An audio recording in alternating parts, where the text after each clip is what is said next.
এয়ারপোর্টে যারা আছেন, সেই আমাদের আন্তর্জাতিক 3টে এয়ারপোর্ট রয়েছে, ঢাকা বিমানবন্দর রয়েছে, সিলেট রয়েছে, তারপর চট্টগ্রাম রয়েছে। এখানে যারা সিভিল এভিয়েশনের কর্মকর্তা রয়েছেন তারাও রীতিমতো তটস্থ যে কোন সময় ভারতের একটা হেলিকপ্টার বা একটা প্লেন বা একটা প্রাইভেট জেট হুট করে এসে চটজলদি এয়ারপোর্টে নেমে যায়। ঢাকাতে নামলে এক ধরনের অবস্থা, চট্টগ্রামে নামলে এক ধরনের অবস্থা, সিলেটে নামলে এক ধরনের অবস্থা। এমনকি তিনি যদি হেলিকপ্টারে করে টুঙ্গিপাড়াতে এসে নামেন, গোপালগঞ্জে এসে নামেন, কি হবে? এই বিষয়গুলো নিয়ে কিন্তু আলোচনা হচ্ছে এবং অনেকের মধ্যে কিন্তু এটা নিয়ে নানা রকম দ্বিধা এবং সংকোচ এটি লক্ষ্য করা যাচ্ছে। তো যা হোক, শেখ হাসিনার এই কথাগুলো ফেলে দেওয়ার মতো নয়। এই কারণ হলো, আমরা যারা তাকে চিনি 1981 সন থেকে, তার মধ্যে কতগুলো বিষয় রয়েছে। সেটা হলো খুব দ্রুত সিদ্ধান্ত নেওয়া, একেবারে দ্রুত। 1 মিনিটের মধ্যে তিনি সেই পাহাড়ের মতো বিশাল কোনো সিদ্ধান্ত তিনি নিতে পারেন এবং অতীতে নিয়েছেন। ঝড়ের মতো রাজনৈতিক সিদ্ধান্ত গ্রহণ করা। তিনি যেভাবে এরশাদের অধীন নির্বাচনে গিয়েছিলেন, আবার এরশাদের সাথে সম্পর্ক নষ্ট করে পার্লামেন্ট থেকে পদত্যাগ করেছিলেন। একইভাবে বহু সময় তিনি সিদ্ধান্ত নিয়েছেন, আবার সিদ্ধান্ত থেকে ফিরে এসেছেন রাজনীতিতে। এবং তার এই সিদ্ধান্ত নেয়ার ক্ষেত্রে এবং কোনো সিদ্ধান্ত থেকে সরে আসার ক্ষেত্রে তার কোনো পরামর্শদাতা ছিল না, একজনও ছিল না। তিনি নিজে নিজে সবকিছু করেছেন এবং তার পাশের লোকটি টের পায়নি যে শেখ হাসিনা 1 মিনিট পরে আসলে কি বলতে যাচ্ছেন, কি করতে যাচ্ছেন, কি সিদ্ধান্ত নিতে যাচ্ছেন। তার ঠোঁটের কোনো লাইসেন্স ছিল না, তার চিন্তারও কোনো সীমা পরিসীমা ছিল না। তিনি একেবারে সপ্তম আকাশ ঘুরে, সারা পৃথিবী ঘুরে, বাংলাদেশের টেকনাফ থেকে তেঁতুলিয়া পর্যন্ত সব জায়গাতেই তিনি নাক গলাতেন। তো এর ফলে তার আশেপাশে যারা লোকজন আছে তারা খুব কনফিউজড। এবং সর্বশেষ তিনি যে পালাবেন, বিশ্বাস করেন তিনি যে পালাবেন, এটা কেউ কল্পনাই করতে পারেনি। তার একেবারে অতি ঘনিষ্ঠজন যারা আছেন তারাও কল্পনা করতে পারেনি। শেষ সময়টা পর্যন্ত যারা গণভবনে ছিলেন, হেলিকপ্টারে ওঠার আগ পর্যন্ত, তারা কল্পনাও করতে পারেনি যে শেখ হাসিনা তাদেরকে ছেড়ে পালিয়ে যাবেন। এবং শেখ হাসিনার হেলিকপ্টার একদিকে উঠছে, অন্যদিকে গণভবনের দরজা খুলে যাচ্ছে, হাজার হাজার লোক সেখানে ঢুকছে।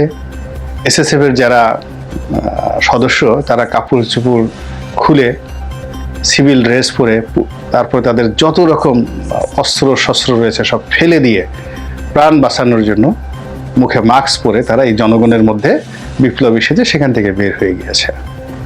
একইভাবে আওয়ামী লীগের যে সকল নেতা ছিলেন, নেত্রী ছিলেন, সবাই ওইভাবেই তাদেরকে বের হতে হয়েছে। অর্থাৎ শেষ দৃশ্যে আপনি দেখুন যে শেখ হাসিনার সঙ্গে যারা ছিলেন তারা হেলিকপ্টারে উঠিয়ে দেওয়ার ঠিক উইদিন 10-15 মিনিটের মধ্যে জনগণ কিন্তু সেখানে ঢুকে গিয়েছে। ফলে যারা ছিলেন তাদের কিন্তু বের হতে জীবনের ঝুঁকি ছিল এবং সেই ঝুঁকি নিয়ে তারা বের হয়েছে। তারা যদি জানতেন যে এরকম একটা পরিস্থিতি সৃষ্টি হবে, তারা কোনো অবস্থাতেই সেই দিন গণভবনে যেতেন না।